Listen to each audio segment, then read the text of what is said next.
bring on the host, Sam, the queen of rock and roll dogs. Welcome to the show, everyone. You are listening to Vegas Rock Dog Radio, a rock and roll show all about pets, people, and pop culture. I'm live from Las Vegas, and today we're going to have a great show. Vegas Rock Dog Radio. Pets, people, pop culture. Good morning, everybody. We're live from Las Vegas, and I am thrilled you're here today. I'm Sam, the queen of rock and roll dogs. We've got tons to talk about today. It's going to be a really, really fun show. And in my studio today, I have Jim DeRigo. Who is here. And what were you just telling me then? He was trying to do some sign language, and I had no clue what he was trying to tell me. The technical side says get closer to the microphone and square onto the microphone. Oh, thank you, Mr. Jim. I have a new pop filter that seems to pull me a little bit further away than I prefer to be. So maybe I'll just get rid of my pop filter. Yeah, get right on it. Yeah. Oh, yeah. Much happier. Much happier with that. So, yeah. Gosh, it's been a I can't even speak. Already, I cannot speak. It's been a teeth back in. It's been a busy week. It's been a busy morning already. Jim just got back from Pittsburgh, didn't you, Jim? Tell everybody about that. When I go away, we don't tell anybody. We don't know when I'm in or out of the house. Keep people on their toes. Yeah, we always announce it after the fact. But what were you doing in Pittsburgh, Jim? Visiting family, visiting my mom. Playing a concert with the Temptations. There you go, with the Temptations. Jim typically plays with them when they come into Las Vegas, and this was an opportunity to play in Pittsburgh and see family at the same time, which is great. But you made some new friends while you were there, didn't you, Jim? I did. I saw my... I can't speak now. Get your teeth in this morning. So I'm an old saxophone professor. Hadn't seen him or played with him in 26 years. And we were on the same show together. And it was Raymond, wasn't it, that set it up? Yeah. He's the band leader, yeah? He's the contractor. Horn contractor, and he set it up without letting either of us know that we were going to be on the show together. So it literally was 26 years ago since you last played together? Yeah. That's amazing. Who saw who first? Did you see Curtis first? I knew Curtis was going to be on the show before he knew I was going to be on the show. Oh, okay. So when he saw you, what did he do? He was a bit dumbfounded, and I don't think he was quite sure. He thought I was some weirdo. It probably didn't make sense. Like, no, gosh, that right. looks like Jim DeRigo, but how can it possibly be? And it was. Well, I think that was very, very nice. We were halfway through the first song of the concert when he punched me in the arm, when it finally, he kind of realized it. He didn't realize until... Did you just not say anything? Were you just waiting for him to click? It was you?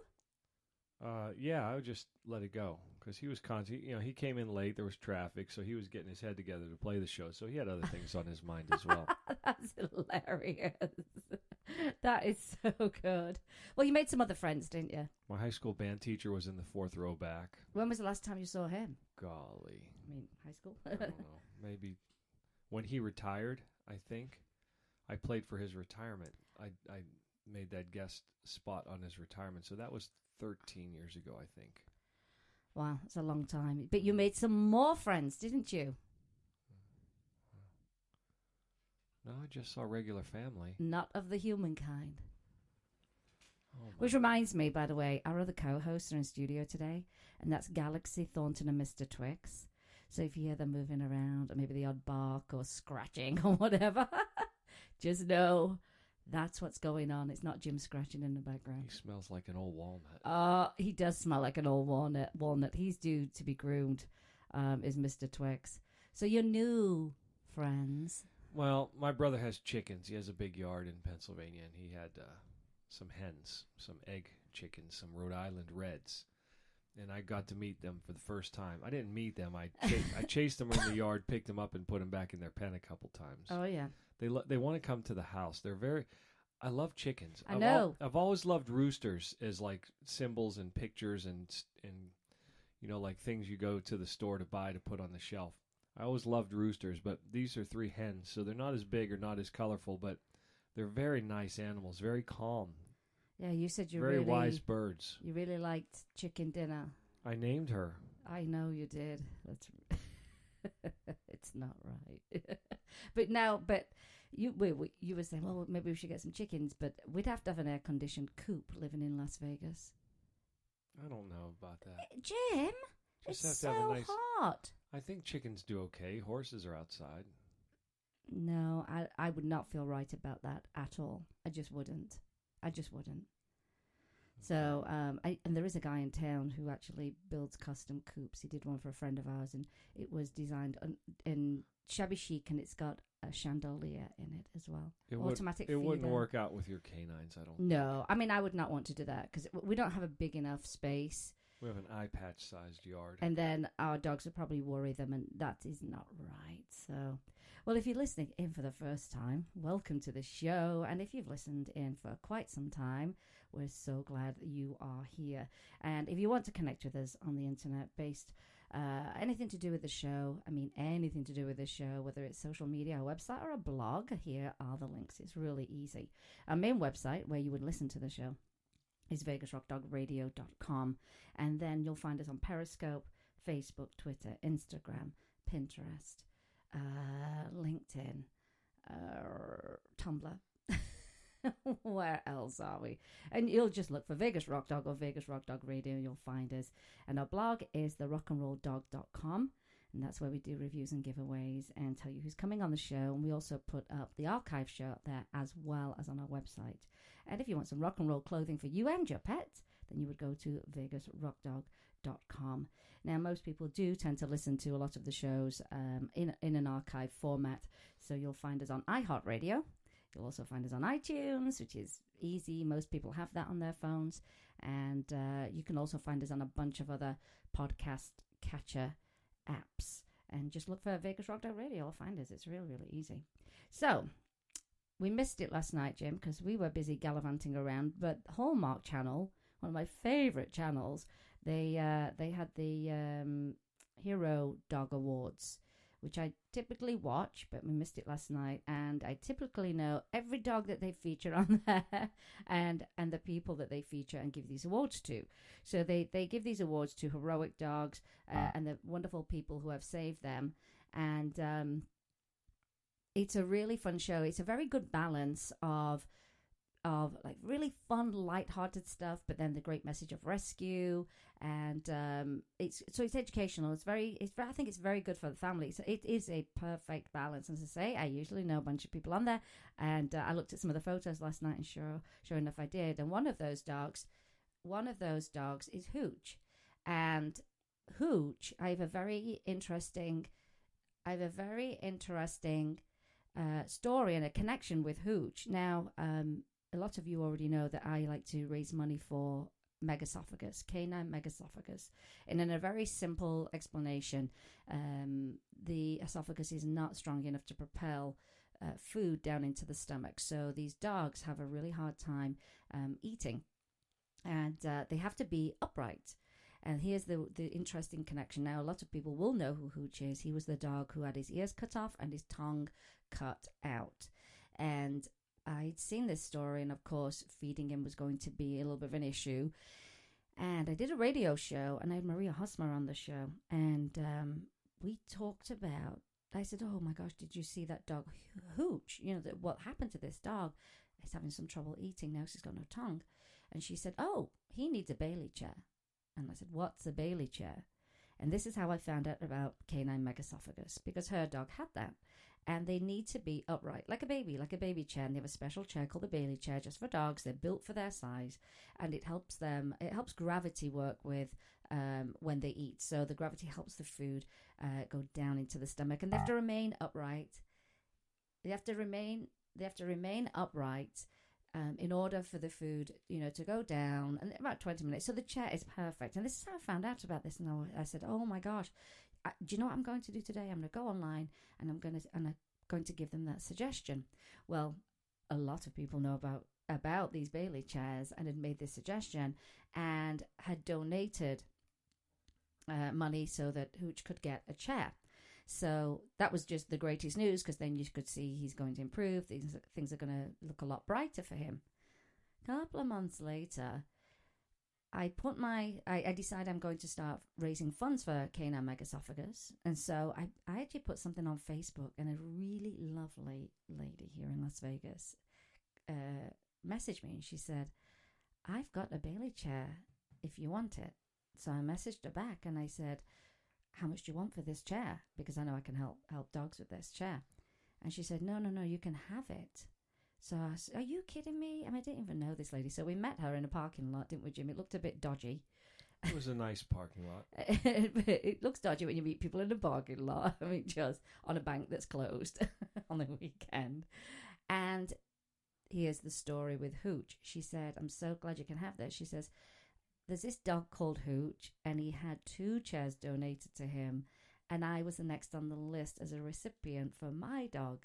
Only my dog's fine now. I don't know if the dog had surgery or they'd figured out an alternative way. And she said, so I don't need the chair. And I thought, are you kidding me? This is the most full circle moment you could ever imagine, which is me being on the radio show and saying, did you see that dog Hooch? And then I end up with Hooch's chair, extra chair. And I managed to pass that forward onto a dog that needed surgery. The dog didn't have megasophagus, but it did need to feed upright until they had a corrective surgery made. Then the chair came back to me. And then another dog came in, I think it was a German Shepherd, came in to rescue. And again, someone put a post out, has anyone got a Bailey chair? And someone tagged me and I said, I do. So they came around and picked it up. So I was very happy about that. Now, canine megasophagus, there are some breakthroughs coming in, and I'm going to tell you about those. I was really, really excited to see this. So anyway, Hooch was on the Dog Hero Awards, and I was thrilled to see that.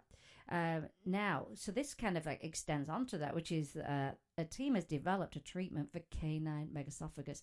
I haven't even had a minute to even tell Jim about this.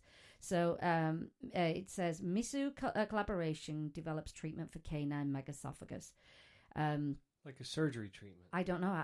Well, here we go. You jumping the gun here. Well, go ahead and explain. Just let me let you go. Go ahead. Thank you so much.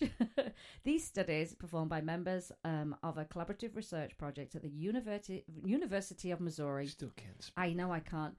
Were a major component of revolutionary techniques developed for the diagnosis and treatment of megasophagus, a devastating disease of dogs. And so it's a pioneering approach that they're taking to treat one type of canine megasophagus, and it is a devastating disease. A partnership between VHC, small animal internal medicine, radiology, surgery, and nutrition services, and an investigator in the otolaryngology, head and neck surgery department of the University School of Medicine has resulted in the discovery of a breakthrough treatment for a subpopulation of dogs with megasophagus. The Misu team has identified a defect in the lower esophageal sphincter. Esophageal. I'm English. So there's always a translation. If you're new to the show, there's always a translation. American English. It's a good thing. But basically, it's a potential treatable cause of megasophagus. This is the greatest news because a lot of veterinarians are not aware of this. So sometimes people take their dogs in and they never get diagnosed. And, so to read this is fantastic. So anyway, megasophagus refers to a large dilated esophagus with poor or no motility, preventing normal passage of food and liquid into the stomach. With ingestion not reaching the stomach to produce the sensation of being full, the dog will continue to eat, and as a result, the esophagus enlarges greatly. Dogs end up not getting enough calories, so they waste away. So you'll not understand why they're eating and wasting away at the same time. And dogs with ME, as they call it, also regurgitate large amounts of uningested food, and some of that material can be inhaled into the lungs. This inhalation can result in aspiration pneumonia, a dangerous additional symptom that kills many affected animals. In general, dogs with megasophagus typically die of malnutrition, aspiration pneumonia, and are euthanized because the owners are told they have a terrible prognosis, according to the Associate Professor Carol Rienero, DVM, PhD, and she's an internal medicine specialist helping coordinate the efforts of this multidisciplinary team. And she says, we're taking a closer look at the population of dogs with idiopathic megaesophagus, which means we don't know what causes it. Speaking lots of big words today. I know, and it's a miracle I'm getting them out. It's an absolute miracle. But they say they don't know what causes it, but she said, we run all of our traditional tests, but we've never been able to find the underlying cause. Now, with our video fluoroscopic swallow studies, we have identified an abnormality that we believe is driving the problem. Oh gosh, here we go. Here's the big word. Less achalasia-like syndrome. And the LES acts as a valve between the esophagus and the stomach, opening when food and water are swallowed, then clamping tight so food doesn't come back from the stomach into the esophagus. In dogs afflicted with megaesophagus caused by achalasia-like syndrome, the LES remains closed. So you can see where the problem starts.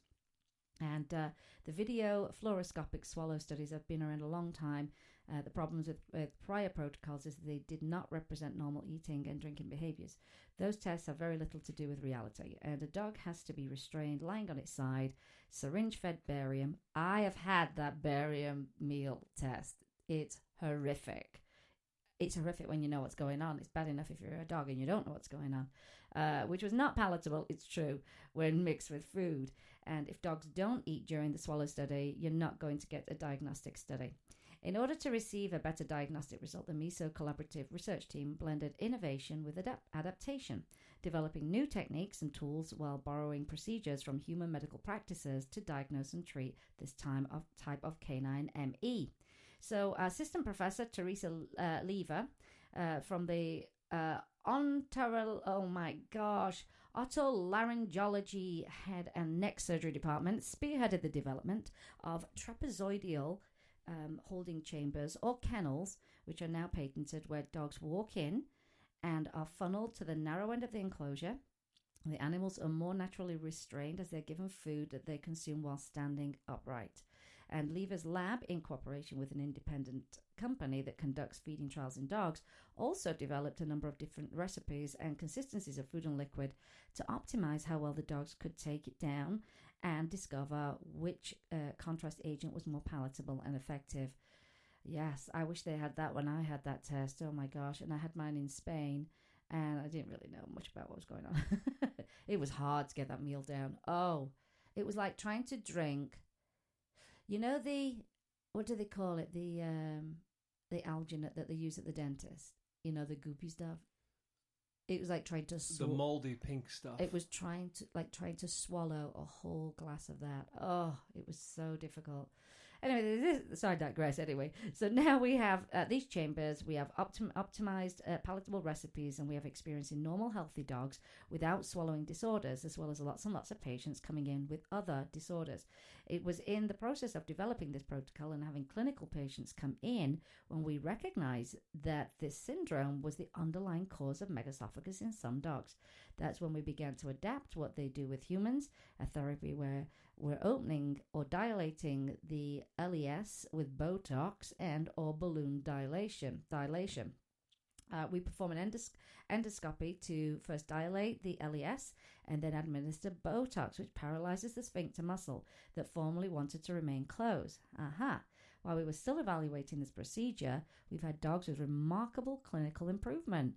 Additionally, when we repeat the fluoroscopic studies, we can document an open LES. And the patients that show improvement can be candidates for surgery, and that surgery is potentially curative. During a patient's recovery, it's a very big article, but it's a very good article. During a patient's recovery, residents of the nutrition service monitor the dog's weight and food intake.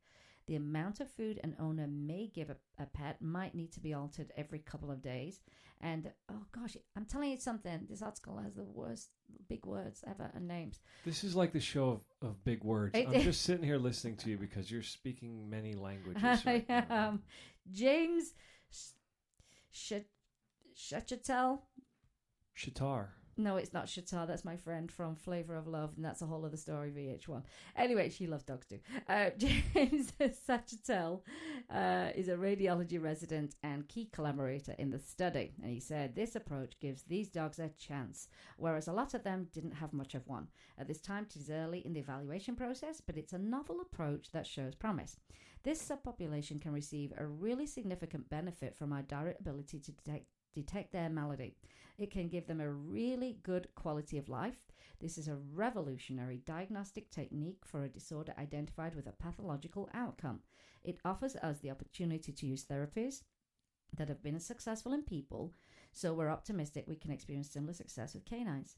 And he said Sachatel will present an oral abstract of the swallowing protocol and early identification of LES on October 20th at the American College, so that just passed, of Veterinary Radiation Annual Scientific Conference in Orlando. And this article was provided by the University of Missouri, Columbia.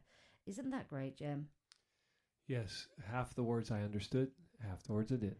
But it's still good. It's still really good. But does this mean that they have to have recurring treatments? The Botox is temporary, right? Yeah, and that's what I'm getting from this. But if it sounds like, they're on the right path to figuring out how they're ultimately going to treat and, fix this. But it's been very difficult. It's been very difficult. It's been very sad. I'm on the Canine Megasophagus page, and it's terrible when people post that their pets have passed away because of this terrible, disorder, because it's really kind of what it is.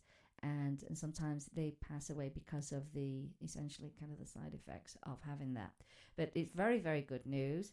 And I was really happy to come across that article. Well, Jim, do you think we should take a quick break before we go on to dinosaurs?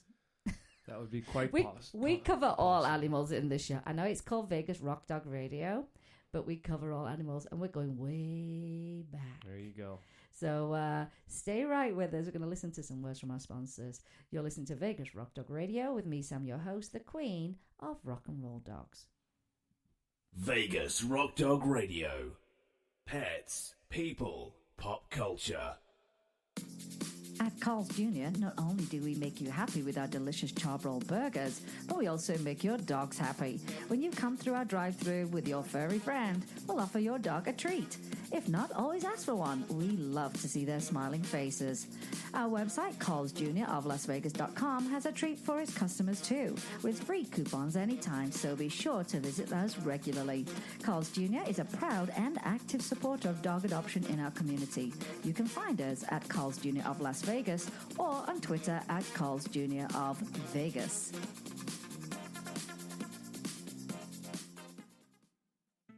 Welcome to Barking Dogs Self-Wash and Grooming, your one-stop shop for all of your pet's needs. We offer premium natural pet foods, full-service grooming, and an on-site bakery and boutique. You can choose to self-wash your dog or schedule a luxury pampering with our professional groomers. Our new Cool Cat section offers feline food, toys, bedding, and litter, while the adventurous dog department has everything you need for your outdoor activities. Cody's Healing Garden is a special place featuring flower, aromatherapy, and herbal remedies for pets. Ask us about Karma Connection, our program supporting animal rescue. Find us at barkingdogslv.com and look for us on Facebook and Twitter. We look forward to seeing you at Barking Dogs Self-Wash and Grooming.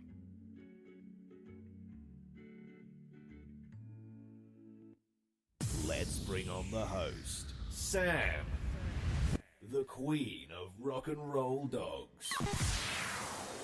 Welcome back, everyone. Thanks for hanging out with us today on a Saturday morning in Vegas. We are going to talk about dinosaurs. That's what we're going to talk about. There is a house in Henderson, Nevada, and it's called... I thought you were going to say there is a house in New Orleans. Yeah, we love music. Go on, you can sing. I'll let you sing it. One week maybe you'll play saxophone on the radio. It would be loud for everyone. How about some flute? You can play some nice flute. Yeah, pet flute. Well, there's a house in I want to say it now. New Orleans, yeah. And it's known as the Dino House. I call it the Dino Man's house. And in his front garden It has over 40 dinosaurs. Now, how big is the biggest dinosaur? 29 feet. 29 feet. It's 75% the scale Tyrannosaurus Rex. There you go. And so what he does, we've only ever seen it decorated at Christmas, haven't we, Jim? Mm-hmm. But last night we were... Only as a drive-by. Yeah, we were out last night. We have a classic car. We have a 1960 Chevy Impala, and we'd had some repairs done on it. So we decided we'd go for a ride in the Sweet Ride yesterday. And we ended up, trundling around that area. And I said, oh, let's go to Dynaman's house. So we went, and he's got it decorated for Halloween. Over 40 dinosaurs. And because it's Halloween, copious amounts of creepy baby dolls, which I love. And I don't know why, but I do. Heads on sticks, heads sticking out of flowers, heads hanging off the garage. They've got a saber-toothed tiger. They've got a caveman in there. What else did they have, Jim? Siamese babies. Oh, yeah. Conjoined. Ants. Yeah, lots of ants. But there was ants through history. Yeah, there's a story. What was he telling you about the ants? And further back in time you go, the bigger the ants got, till the point where they were probably the size of small dogs. Isn't that amazing? So he's a retired teacher. He's a retired teacher and just loves dinosaurs and history and evolution and all of that. And there's a whole story. So he was on the driveway. So he said, hey, come out, come take a look. Come on up. It gets a better view if you come all the way up. So we did. And it's fully creep-tastic, isn't it, Jim, as we like to say? Yes. For Halloween.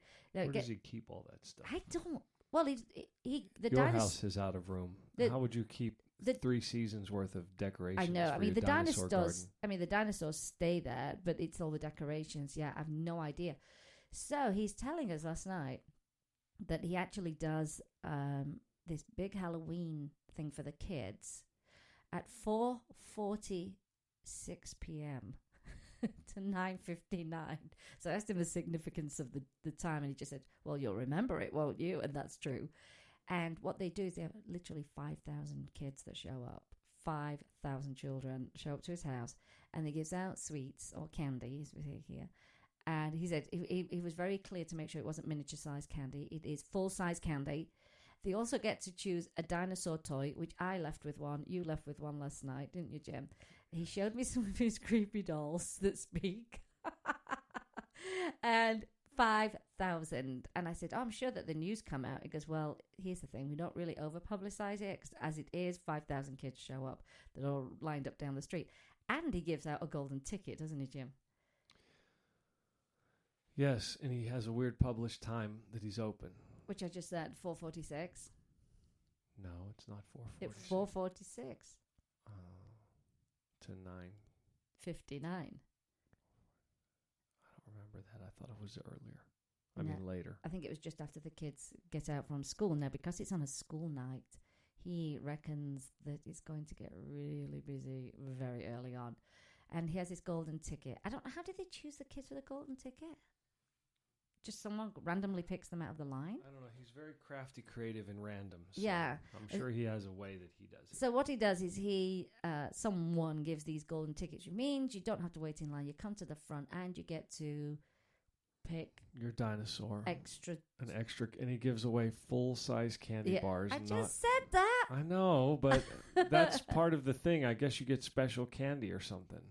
I think you get extra, don't you? And 2 toys or something like that. And then we signed the guest book. You're going to try to do that. I'm not standing in a line. That's the last thing I want to do. I don't have patience to watch a 15-second ad in front of a YouTube video, let alone stand in line with a bunch of kids. It's the last thing I'm going to do.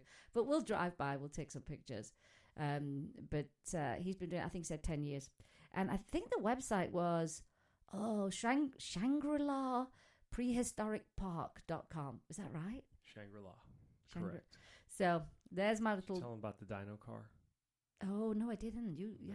The Dino car. He has this Buick, and it's wrapped from top to tail. And apparently, he said how many thousands of images that they had to refine before they put these wraps on the car. And the car is completely wrapped, and he has dinosaurs hanging out the window, and dinosaurs on the hood. One was called Bob. The roof, the deck lid, the sides. What about the second? That really not the big Tyrannosaurus Rex. What was the other one? He called him the Allosaur. He called him Anthony. Yeah. Mm-hmm. He had names for all. And he had a baby raptor coming out of an egg. He did. It's so random. We're talking random because it is random. It is random, but I kind of love that. And it's animal related. It's animal related. And he was showing us one dinosaur that is today the crocodile, how that's evolved into the crocodile. But very interesting. Lots of fun. So that's happening on Monday at 4:46 p.m. until 9:59 at the Dino Man's house. And that's in Henderson. Is that Greenway, Jim? It's Greenway, isn't it? Greenway. Yeah, on Greenway Road, just off Horizon. Greenway. Just off Horizon Ridge. Yeah. Well, since we are talking about Halloween, this is an article that I wrote last year, but it still applies to this year, and it always will. And here are some Halloween safety tips. And this was written actually not by me, but by Mr. Twix, by my youngest dog. And this is what he wrote. Halloween is a living nightmare, said Mr. Twix. Woof woof, Mr. Twix here. Halloween is a fun, fantastical time of the year for families, but is it fun for pets? In our house, it's a living nightmare. My sisters, Galaxy and Thornton, and I, with absolute passion, hate anyone knocking on the door at any time of year. We're not fans of screaming, laughing children in weird costumes either, so it is scary. And I've put together, he's in my top 10 tips to help your pets at this Halloween time. We want to feel safe and not scared, but still enjoy Halloween. Halloween lights. When decorating with lights, be strategic where you place them. If your cat or dog chews on the glass or the plastic bulbs, they could cut themselves. And if they chew on the cord, they could get a life-threatening electrical shock. There are fire dangers. If you're a pumpkin lover, place them where your kids and pets can't knock them over. Kids and fur babies should never be alone with lit pumpkins. Food decorations. Ingesting decorative corn and pumpkin can cause stomach upsets. But as you know, when pets eat them in large amounts, they're going to have problems and possible blockages. Place food temptations out of your pet's reach. You may love chocolate, but all chocolate is bad for your pets. The darker the chocolate, the more dangerous and lethal. If poisoned, they will vomit. They'll have diarrhea, rapid breathing, increased heart rate, and seizures. Other candies contain the artificial sweetener xylitol, and that can also be poisonous to your pets. If you see a loss of coordination and seizures in your pet, you must get to your veterinarian immediately and tell your children never, ever, ever, ever to feed candies to your pets. To dress or not to dress up. Not all pets enjoy wearing clothes or costumes. I know, it's fun to see them in costume, but don't dress them up if they hate it. They'll make it clear if they don't like it, and opt for a Halloween bandana or collar if that's the case. When dressing your pets, ensure they're comfortable, and you should never cover their faces, ears, or mouths. Your pet is a target. Horrible stories litter the news headlines with stories of injured, poisoned, and stolen pets. And black cats are synonymous with Halloween. And black cat adoptions stop leading up to Halloween in a lot of these rescues and shelters. Because in some shelters, it's they see a rise in people coming in to pick up black cats for Halloween. And it's a common practice in the month of October for lots of them to just refrain from doing that. And so what do you do to prevent your pets from being a target? You're going to padlock your gates to prevent intruders coming onto your property, lock your doggy doors and cat flaps, supervise your pets when they go outside to use the bathroom and play, never leave your pets alone in your garden, scan for treats, food, or poison thrown in your garden. That can be very common.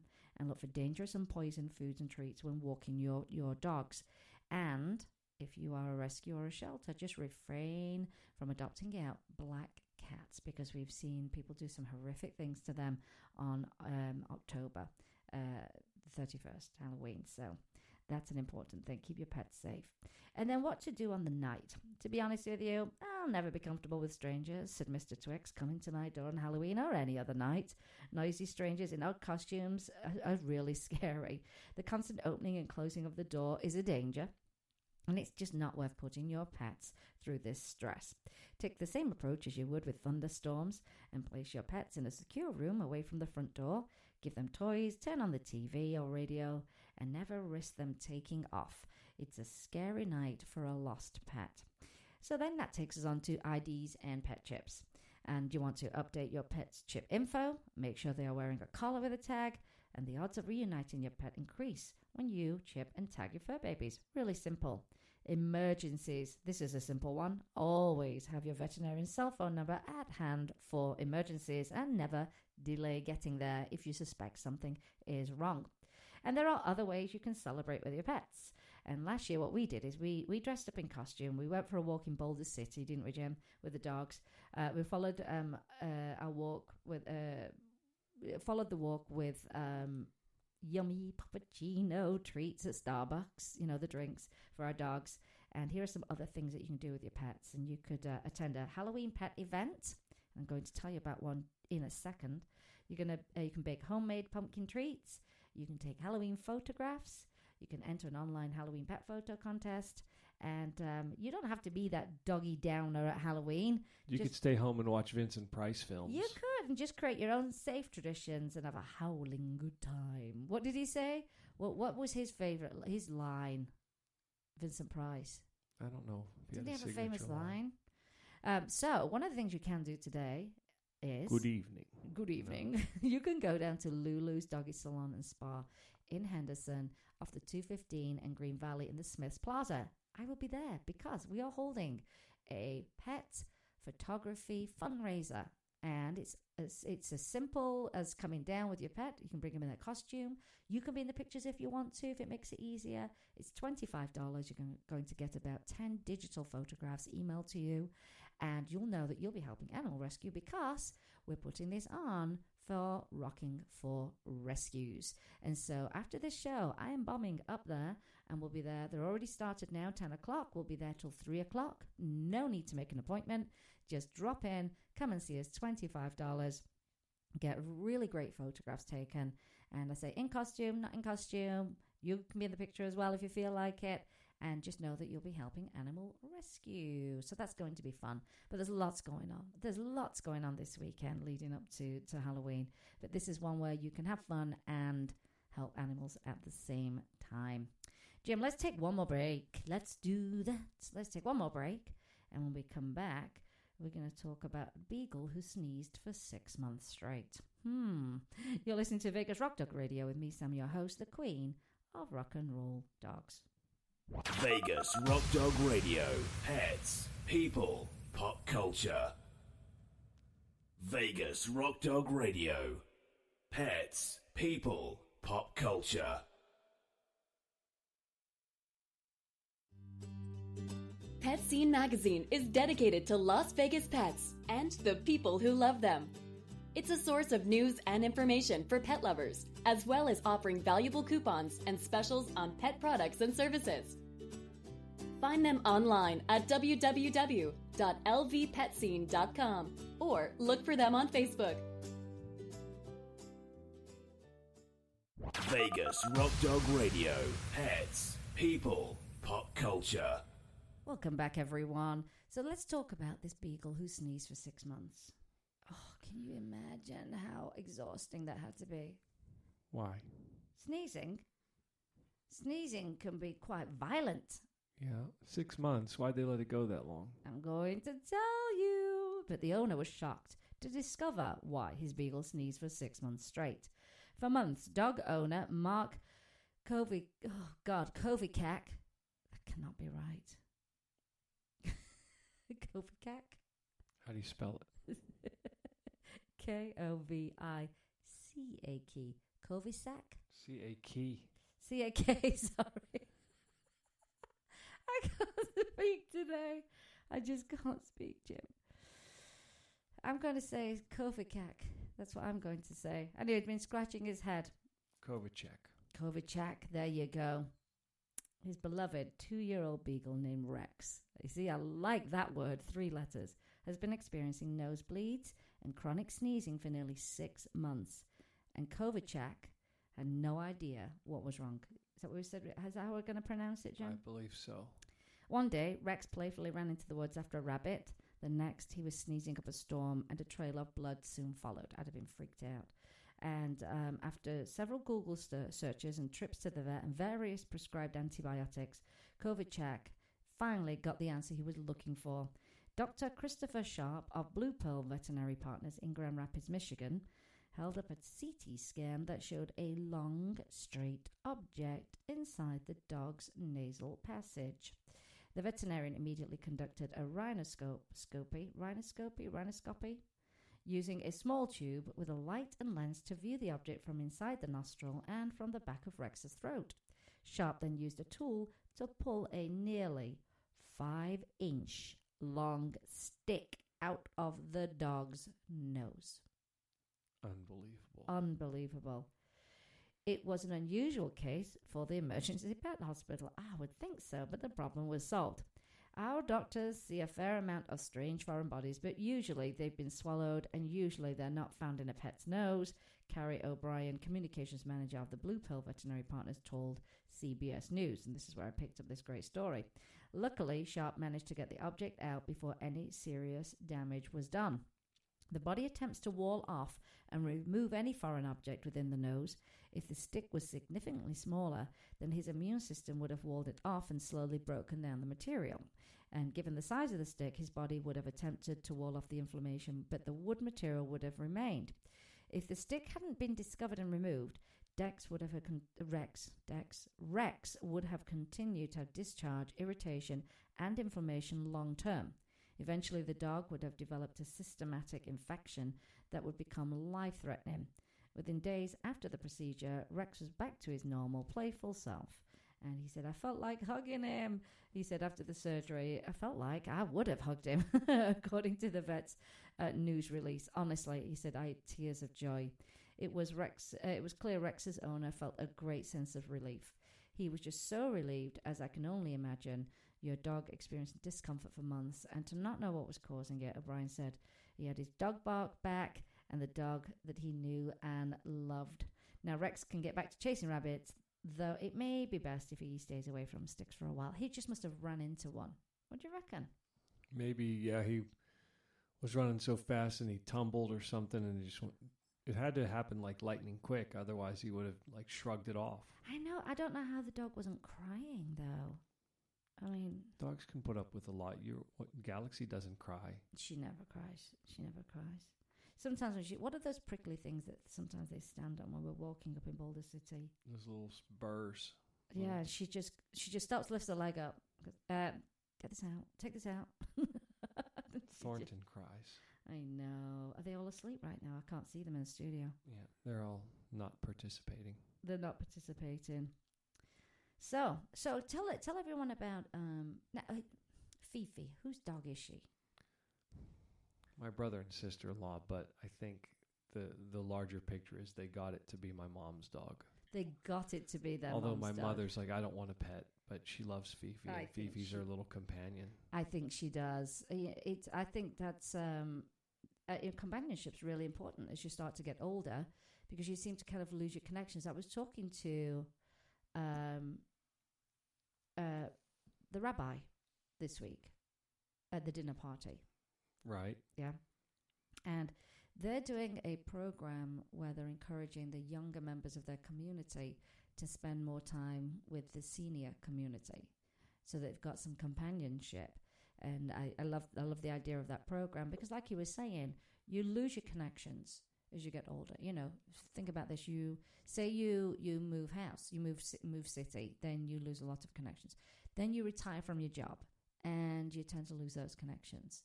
And as you get older and families start doing their own thing, seniors do find themselves quite lonely. And so I think companion animals are a really great thing. We're seniors, technically. Are we? I think so. No, I'm not. I'm not. Okay. I'm going to tell you that. I'm not. You can be if you want to be. So my mom loves Fifi. She's a Pomeranian, and she's a toy Pomeranian. She's the size of a rabbit. She's tiny, really tiny. What? How many? Her how many her pounds would you nose say? is like a big green pea. That's how big her nose is. It's not big, then it's tiny. Yeah. Aww. How old is she now? She's a good little girl, about 4. Aww. About 4 years old. And she just likes to lay on people. She just likes to lay on your chest or lay somewhere. Did you take her on any walks while you were back home? I took her out in the yard. A walk for her is like up and down a driveway is like a mile because she's so small. I know. Did you see this in the news? Did you see that tiger attack? No. Ugh. Oh, when they were beating it. Yeah. Where was it? At one of those stupid parks where you can pose with the tiger? No, this looks to me like one of those, what we term the phrase, like a side road circus or a side road carnival. That's the term we give them. And it was the lead trainer and owner of Page's White Tiger Show and was hospitalized on Tuesday after being attacked by one of the tigers in the show. According to Don Frankel, general manager of the Pensacola Interstate Fair. Okay, because it looks like it was a fairground. Vicente Pages was rushed to the hospital to have surgery and stitches for a 3-inch cut on her knee and a laceration to her ankle.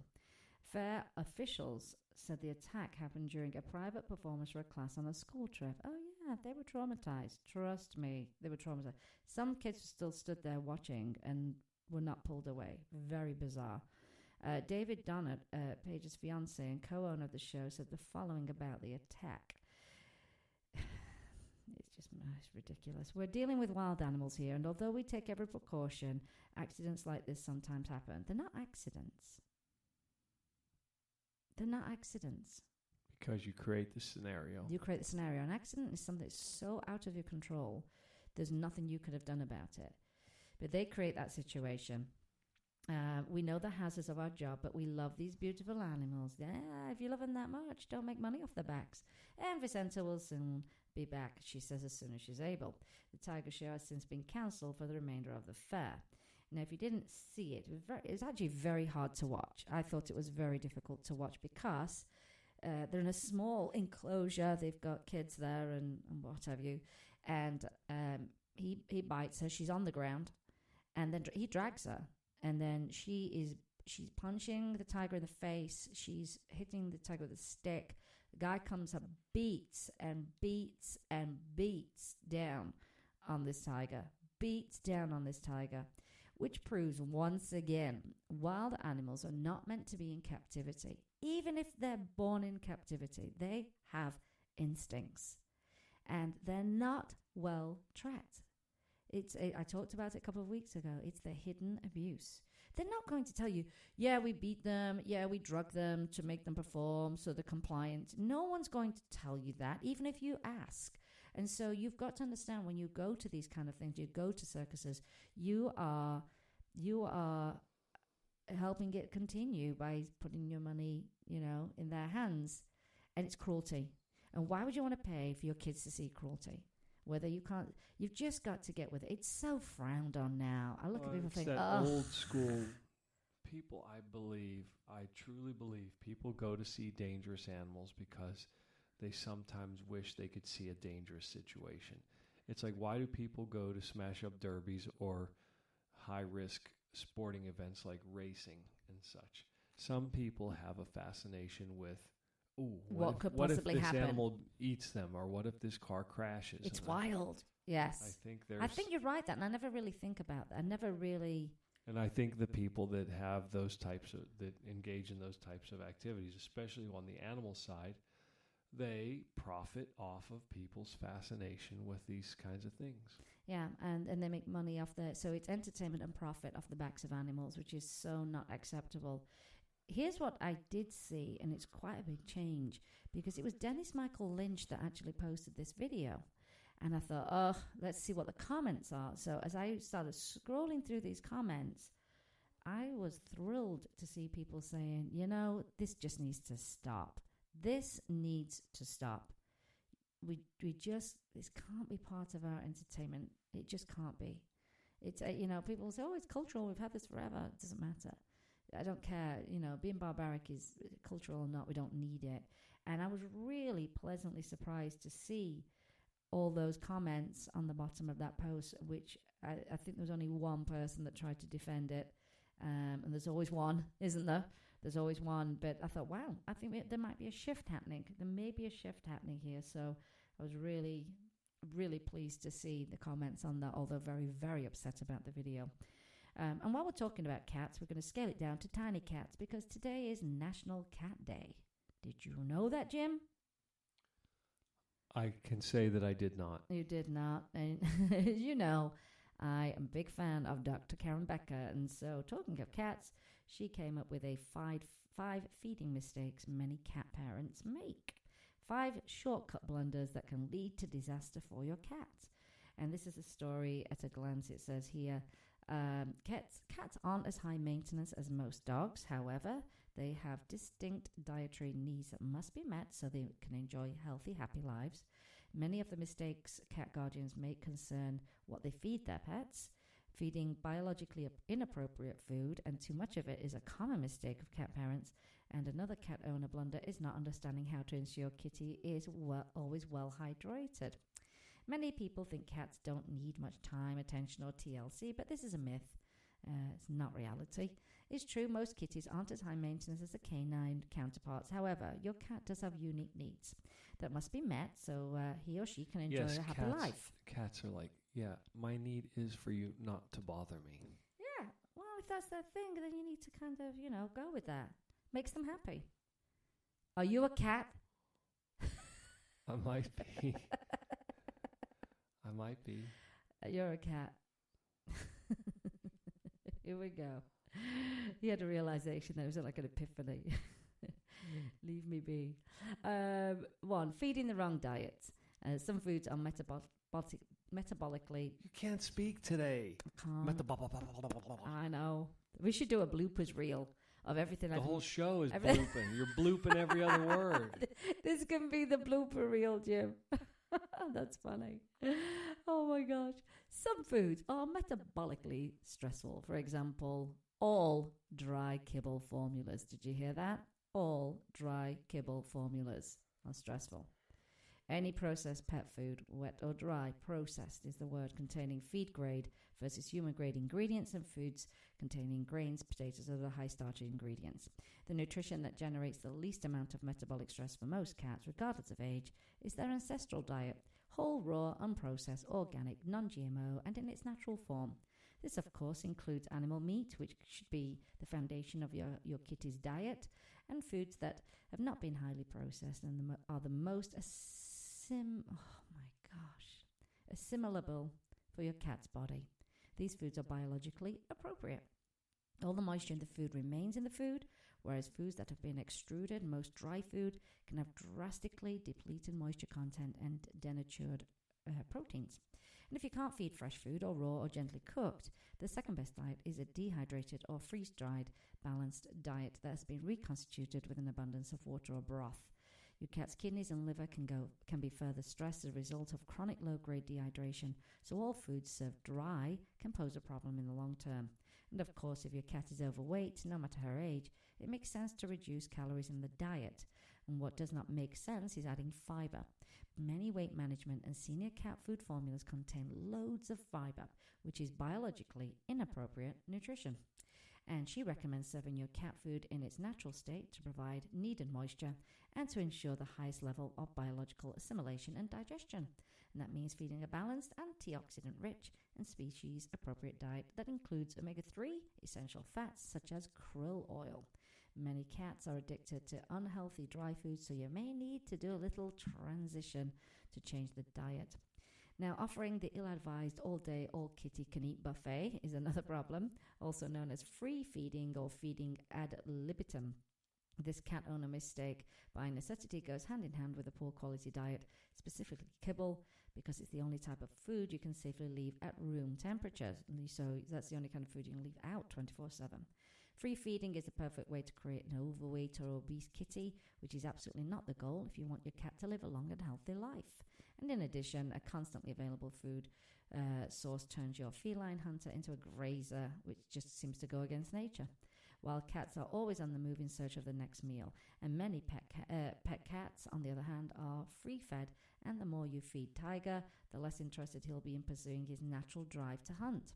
If your cat is healthy, separate his daily rations into several small portions and place them in different locations around the house for him to find. This obviously only makes sense on days when you'll be at home and can ensure he finds all his food before it spoils.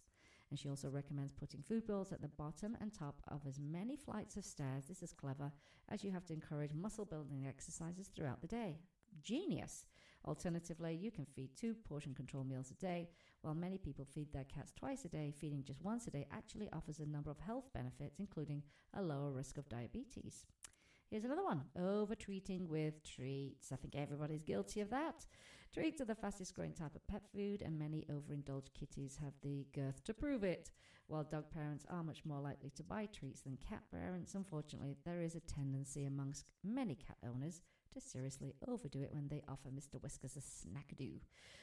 Treats, even the healthiest ones, should not make up more than 15% of your kitty's daily food intake. So this is not on top of their food.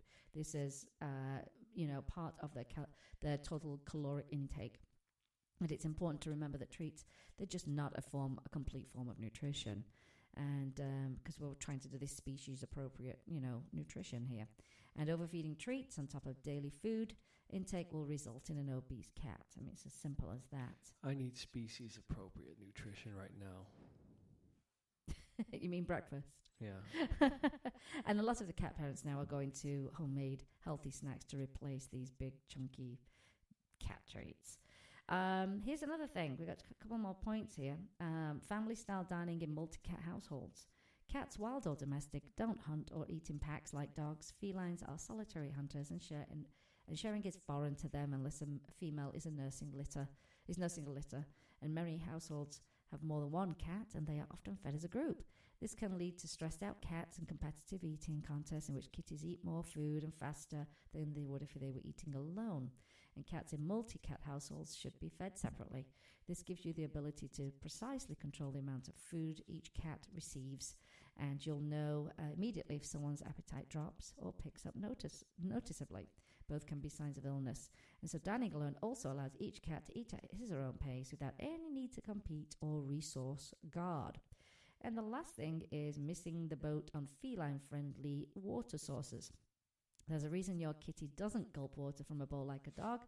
She has a naturally low thirst drive. In the wild, felines easily meet their hydration needs when they eat small prey animals, which are around 70% water, and nature designs cats to hydrate via their diet. Dry food, which is unfortunately what many cat parents feed, is only 5 to 10% water. Ooh, that's low. By contrast, a nutritionally balanced fresh and meat-based diet is around 70 to 80% of water, as in canned cat food. And cats fed kibble need much more water than it occurs to them to drink to compensate for a dry diet. They don't know this, so they're not going to go, I need to drink more, like I need to do every day. My diet. Your diet. Studies, that was funny. So do it again. My diet. You'll have to tell that story next I will. time. That'll have to be next time. It's a long story. But studies of healthy cats fed wet versus dry food show that cats on diets with high moisture content rarely visit the water bowl, yet they consume double the amount of moisture as the cats eating kibble. The kibble-fed cats did not demonstrate a high enough thirst drive to make up the water deficit at the water bowl. And as you might expect, feeding kitty a dry food diet puts significant stress on their kidneys because it is lacking in that moisture. So if you are concerned about your cat's water intake, consider adding water to the food. And you can also try adding flavoring to the water. Try using the liquid from a can of tuna or cat food to make it more enticing, or add bone broth. And we're big fans of bone broth. Also, some cats ignore still water but will drink moving water from a pet water fountain. I think they are fantastic tips, really fun. I like the one about the exercise, moving the water high up on the top of the food on the top of the stairs so they get some exercise. I love that. So I do like Dr. Karen Becker. You can find her website quite easily on the internet. I just think it's drkarenbecker.com if I'm not wrong. Well, Jim, we've covered a lot. We've gone from ants to dinosaurs to cats, dogs, tigers. Galaxy just woke up. And Galaxy just woke up because she knows it's the end of the show. They're so clever, our dogs. Now, if you've liked today's show, please share it with your family and friends. And if you're listening on an archive show, it's super easy to share on social media because the button is right there next to the episode. So give us lots of thumbs up. I will be down at the photo fundraiser today at Lulu's Doggy Salon and Spa. The information is on the Rockin' for Rescues page. I will be Facebook living. That's not a word or a term, but I just made it up. I'll be doing some Facebook Live from the event itself. We'll be there till 3 o'clock. Drop in, $25. Great photos, help animal rescue. So remember, you can help an animal in need, either rescue, adopt, donate, volunteer, share their information, or come to a photo fundraiser. Rescue your next family member. Replace the word shop with adopt, and be kind to all animals. Jim, thank you for being my co-host today. I'm very welcome. You're very welcome. And thank you to my dogs, Galaxy, Thornton, and Mr. Twix. They just woke up. They're getting a little bit excited. I'm more the engineer than the co-host. Well, it's okay, Jim. You're important either way, yeah? And follow us on Facebook, find us on all the social media platforms, and always post pictures of your pets. We love to know about your pets. Today, you have been listening to Vegas Rock Dog Radio, where it is all about pets, people, and pop culture. I'm your host, Sam, the queen of rock and roll dogs, and always kiss your pets good morning and good night. And I'll see you next time. You've been listening to Vegas Rock Dog Radio. Pets, people, pop culture.